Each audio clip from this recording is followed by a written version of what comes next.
Give me 2 seconds here.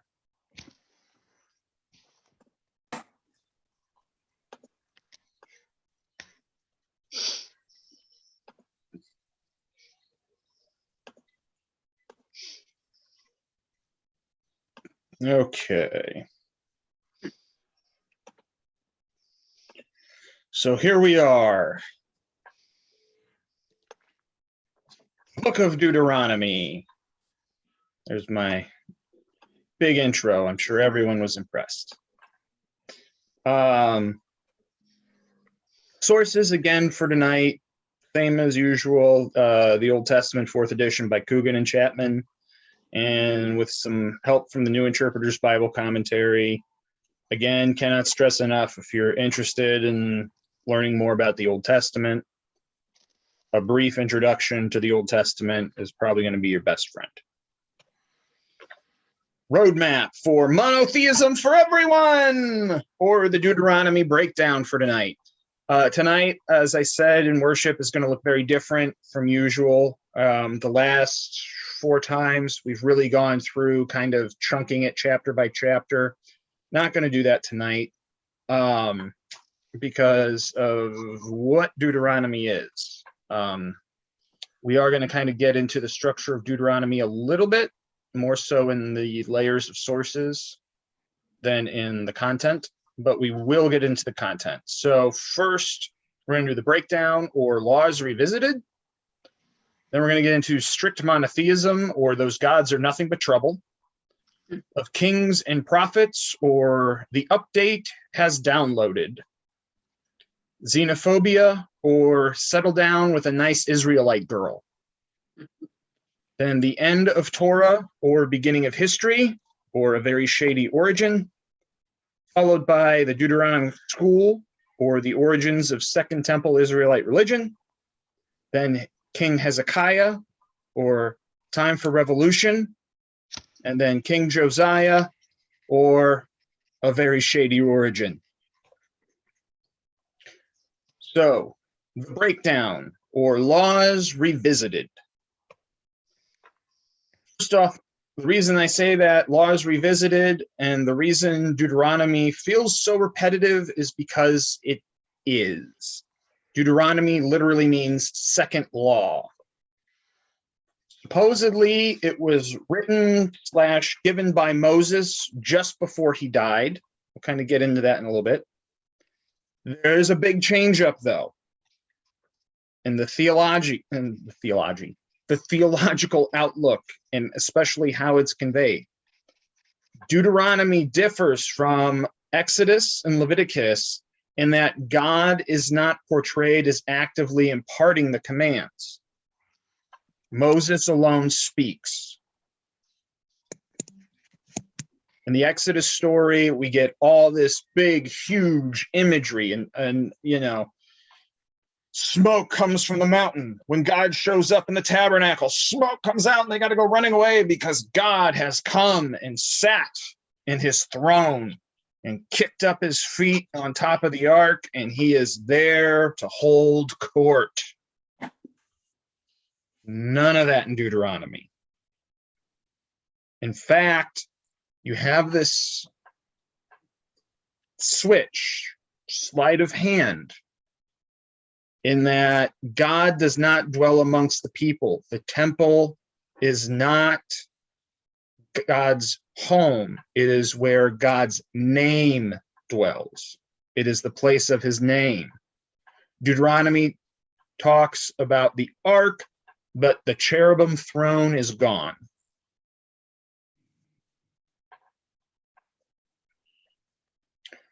What this means is the authors implicitly recognize that Scripture needs interpretation as well as adaptation to different historical contexts. Much of the material is a shift in one way or another, and we're going to tease that out as we go along.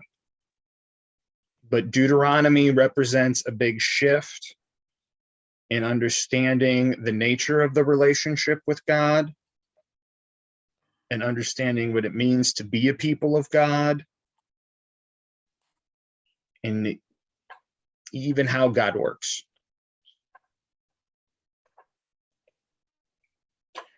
Now, here's where we'll do our kind of little chunky breakdown here. The earliest material in Deuteronomy is the collection of laws in chapters 12 through 26. They date back to the 8th century. So we're talking 800 to 700 BCE. The second editions are the framing speeches of Moses in chapters 5 through 11 and then 27 through 28. They date to 8th and 7th century BCE. Third layer is the opening speech and closing speeches of Moses in chapters 1 through 4 and 29 through 33. There's 29 through 33, there's some songs and some other things, but they date to the 6th century. And we know this because they're speaking to the experience of the exile.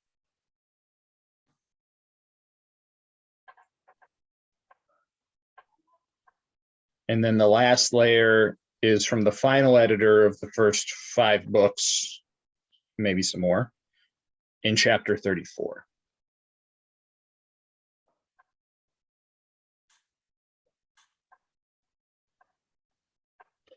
Any questions there? All good? Good. Okay. Moving on. So now kind of the big themes that flow throughout Deuteronomy. First off, strict monotheism, or those other gods are nothing but trouble. Exodus, like we said, sets up covenant as the basis of relationship between God and the people, right? The people make a covenant with God. They make a deal, and in that covenant, they establish that God is not only their God, God is their king. Because that covenant is modeled off of treaties, copies of treaties we have from the ancient Near East, that time and place, where kings would establish these treaties with their people. Deuteronomy doubles down on this. The covenant is it. The deal between the people and God is it. In its most conservative understanding. Oh, I got it. Where's my book? That's what's getting edited out. Where'd the book go?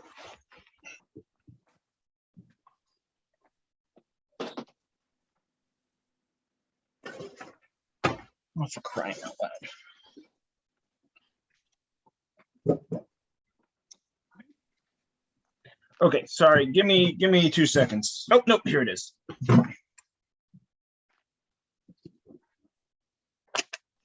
I'm going to read this. This is from Coogan's book. And I think he did a fantastic job kind of summing this up here. So his point is that Deuteronomy was written to persuade folks to its point of view. And it does this by first obligating that it's supposed to be read once a year. And then by repeating certain words and phrases over and over again. And from those certain words and phrases, you're able to construct the gist of its outlook. So what I'm going to do is read from this passage in Coogan and Chapman's book, and you're going to see on the screen, certain words and phrases. They italicize the words in here that are repeated, the words and phrases. So I'll just pop them up on the screen so you can see them. But they write, Deuteronomy is intended to persuade, And it does so by repeating use of the same phrases and concepts, which are italicized in the following summary. They're the words that will appear on the screen. So here's the summary. The law that Moses proclaimed consists of commandments, statutes, ordinances, and decrees. In it, the Israelites are urged to love God with all their heart and all their soul. You know, I know a guy that said that once. You might too. He chose them from all the nations, rescued them from Egypt with his mighty hand and outstretched arm, because he loved them. Therefore, the Israelites are to worship him alone and not other gods, so that he will bless them, and in their days will be long. Pardon me, he will bless them, and their days will be long in the land which he is giving them, which they are entering to possess. For it is in this land that he will also choose a place for his name to dwell. Notice there it is. God is not going to dwell. His name will dwell. And it is there they are to assemble regularly for specific festivals at which this law will be read.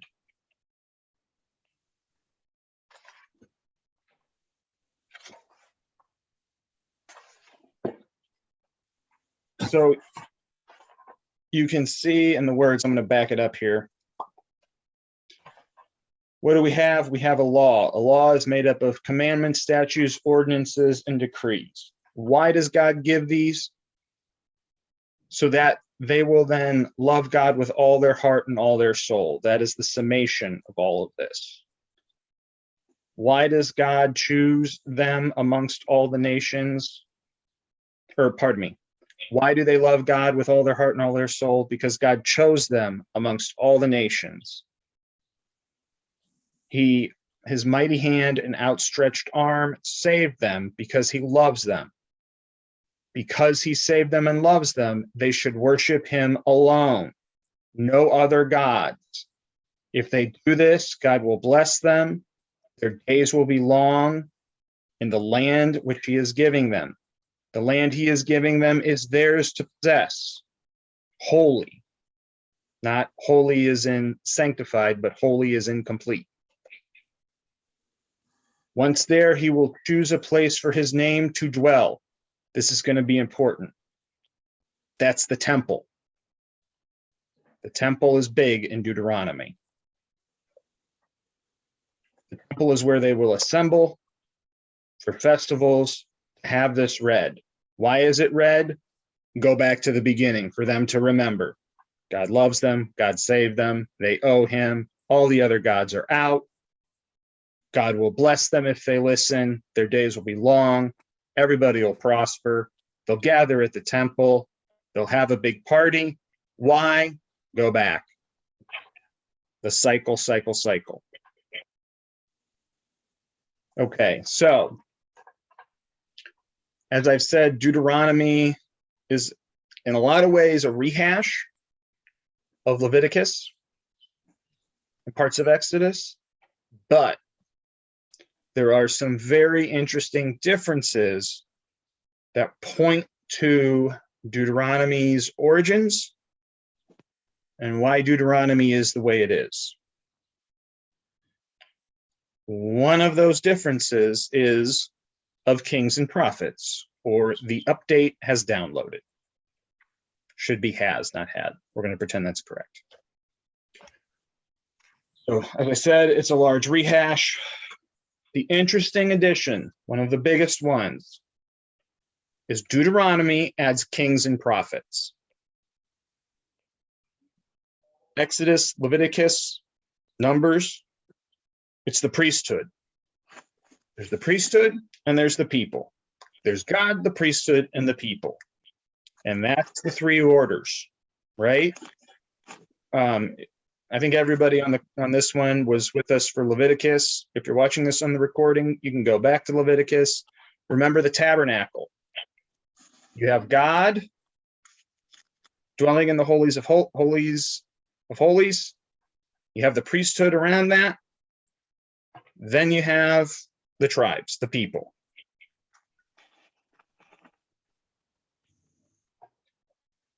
But again, you still have Judah near that entrance, near getting a higher rank. Why is that? Where do the kings come from? Deuteronomy specifically addresses the kings and the prophets. The monarchy regulations, which are chapter 17, 14 through 20, seem to be prophetic reaction to the kings. Prophetic is not fortune telling. Prophetic is a critique, God's critique of behavior. We'll get to this. In the Bible, the prophets are not people who see the future. The prophets are people who speak for God, who see what's happening and say, this is not right with God. So the monarchy regulations seem to be people at a forward time, we'll get to when, looking back over history and saying, wow, the monarchy went kind of off the rails. We need some rules here. In its biggest prescriptions, limit the wealth, limit the harems, those foreign wives, we'll get to them in a minute. Those two seem to be hits on Solomon in particular. And dealings with Egypt, which other kings did. And again, this is a critique of the monarchy's behavior. We're taking hindsight and making it forward sight, if that makes sense. Does that make sense? Do you get what I'm saying? Okay. And when we get into the Book of Kings, we'll see this. This is like how Numbers kind of sets up the rhythm of breaking the covenant, all things go to hell, restoration, everything goes smooth again. That's the rhythm you're going to see play out in the history books that are intimately linked to Deuteronomy. The prophetic regulations, chapters 13, 1 through 3, and 18, 21 through 22, are all about false prophets. The biggest thing about a false prophet is a false prophet's going to try and lead you to other gods, but just because they're trying to lead you to other gods doesn't mean God didn't send you. It might be a test. So while it's very prescriptive with the monarchy, it's a little hands-off with the prophets. But again, both these institutions are later institutions. You don't start hearing about kings and prophets until the monarchy.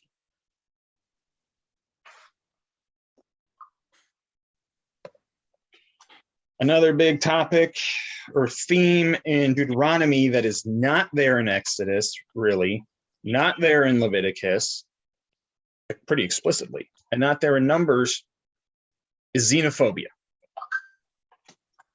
Or settle down with a nice Israelite girl.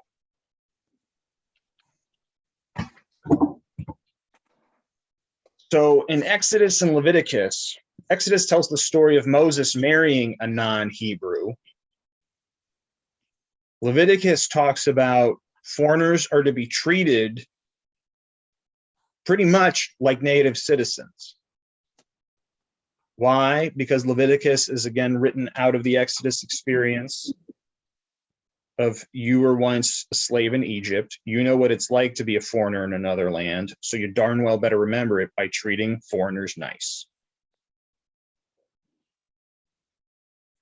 There's no real prohibitions about interracial marriage, interfaith marriage, whatever you want to call it at this point. And again, Moses does it, and Moses is the tops.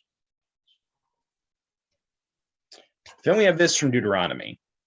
When the Lord your God brings you into the land that you are about to enter and occupy, and he clears away many nations before you, and he lists a bunch.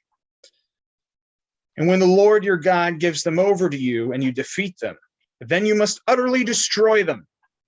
Make no covenant with them and show them no mercy, the exact opposite of what happened in Exodus. Do not intermarry with them. Give your daughters to their sons, or taking their daughters for your sons. For that would turn away your children from following me to serve other gods. Then the anger of the Lord would be kindled against you, and he would destroy you quickly. But this is how you must deal with them. Break down their altars, smash their pillars, cut down their sacred poles, and burn their idols with fire. For you are a people holy to the Lord your God. The Lord your God has chosen you out of all the peoples on the earth to be his people, his treasured possession.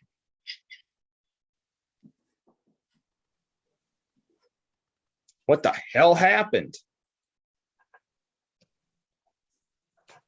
Well, that brings us to, is Deuteronomy the end of Torah? The first 5 books? Or the beginning of history? Or a very shady origin? Before we get into that, any questions?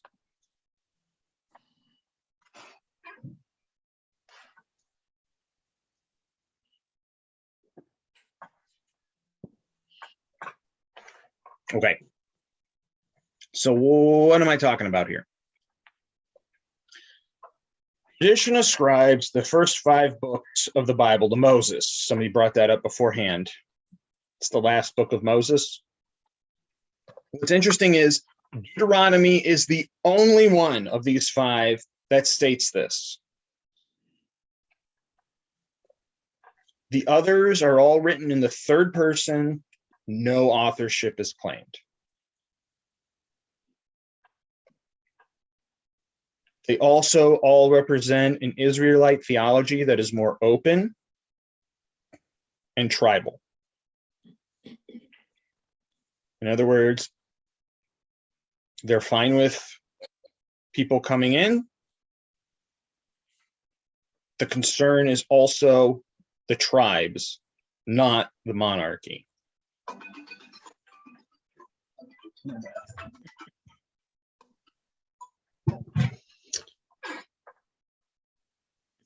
So in Deuteronomy, again, you see this big shift. So why do you see this shift? Well, that goes to where we think Deuteronomy came from. And actually where a whole bunch of the books of the Bible come from. The Deuteronomic School is what we call it, or the origins of Second Temple Israelite religion.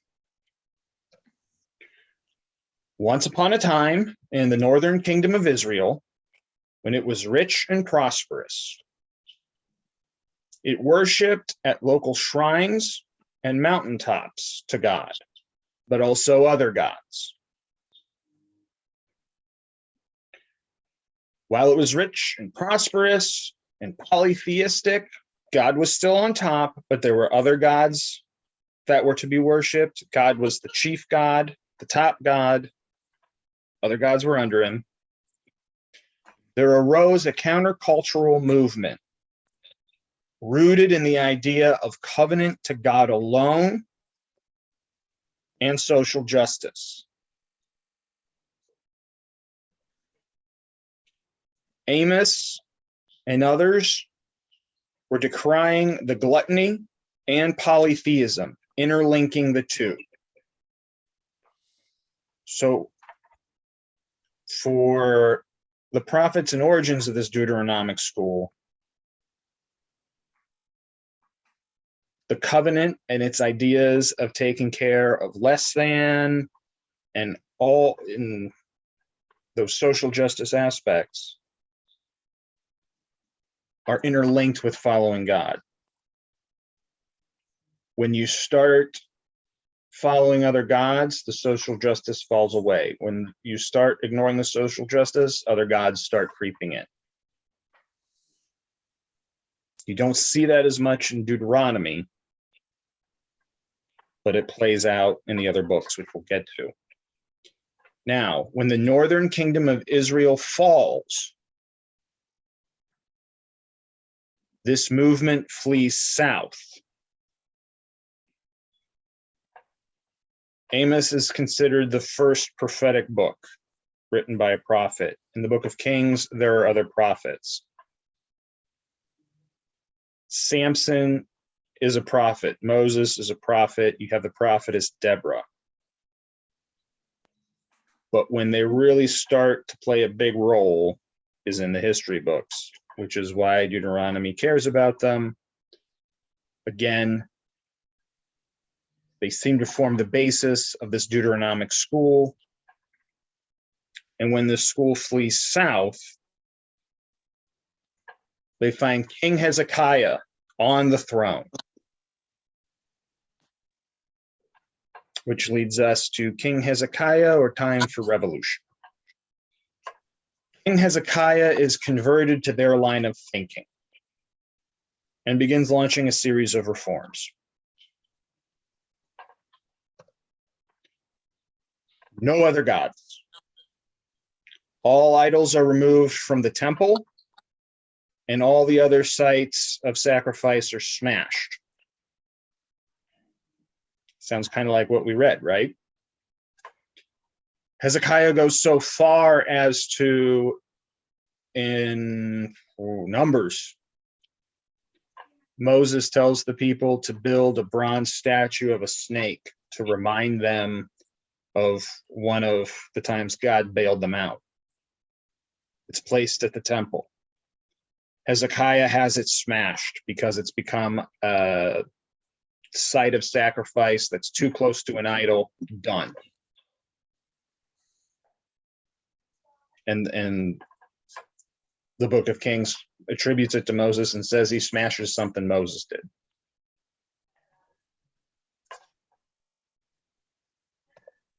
The priesthood is also reformed, i.e., some people don't make it.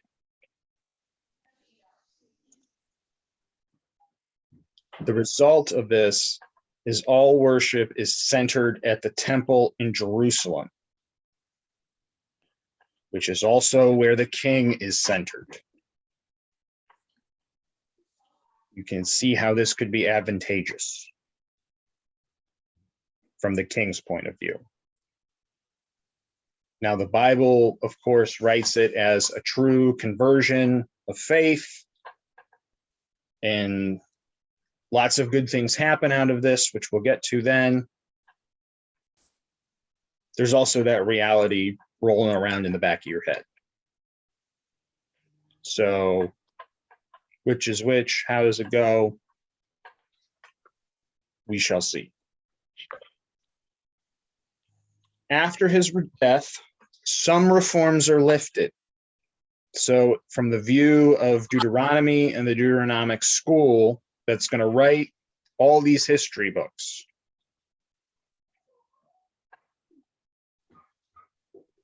Israel or Judah backslides until King Josiah, or a very shady origin.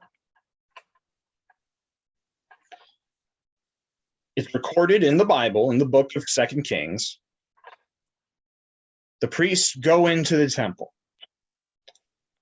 and they're digging around, and lo and behold, they find this missing 5th book of Moses. And what do you know? This 5th book of Moses commands that all the high places are to be smashed, that all other gods are to be thrown out, that the people of Israel, the people who worship God, which includes Judea, are to follow God alone, be strictly monotheistic, keep sacrifice strictly at the temple, kick out all or some of the foreign influences, and we have Reformation 2.0. In the story, when this scroll is read to Josiah, he rips his cloak in mourning and sits in ashes and does the whole, theatrical ambiance of mourning because the people have gone so far astray. And he does exactly what Hezekiah did.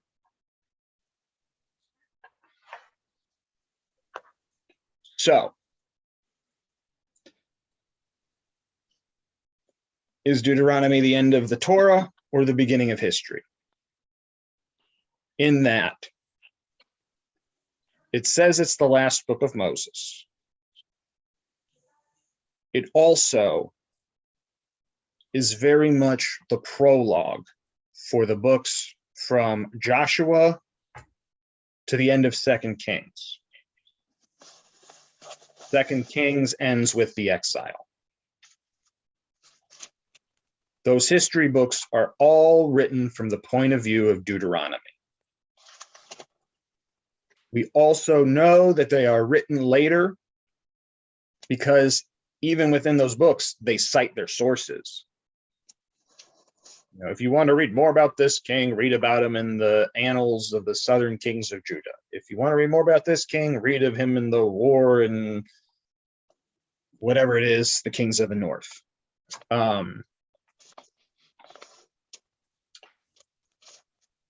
So Deuteronomy, as we have it, is thought to be the product of the post-exilic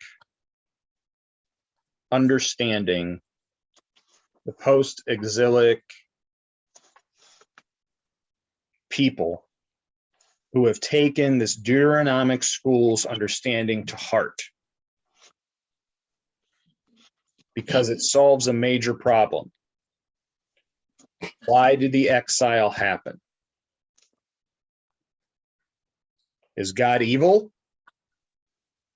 What God would punish people like this? Was God defeated?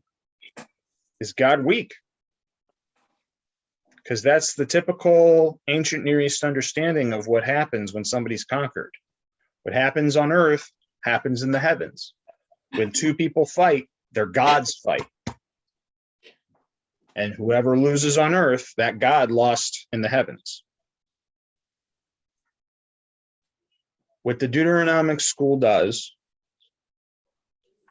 in the north, and then later as it's taken and interwoven into the South's understanding, is say the fundamental problem is that the people broke the covenant. So God was not defeated. God was not unjust. The people broke the covenant. God withdrew God's protection, and tragedy struck. Again, that's the theme that's set up in Numbers. It's easy to see in the Numbers, probably earlier than the Deuteronomic School. So it's easy to see where the Deuteronomic School would get this.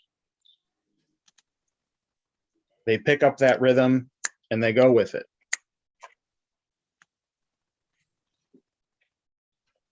And it becomes the basis of understanding for the lead up to the exile and why the exile happens. And we know that this is in play even before the exile, because we see various prophets, and the closer you get to the exile, the more our terms of history it is, where you have, Jeremiah was a real person. Was Moses a real person? Jeremiah was. for sure. And Jeremiah is that last prophet in the Bible who writes about the exile. And he has this kind of understanding.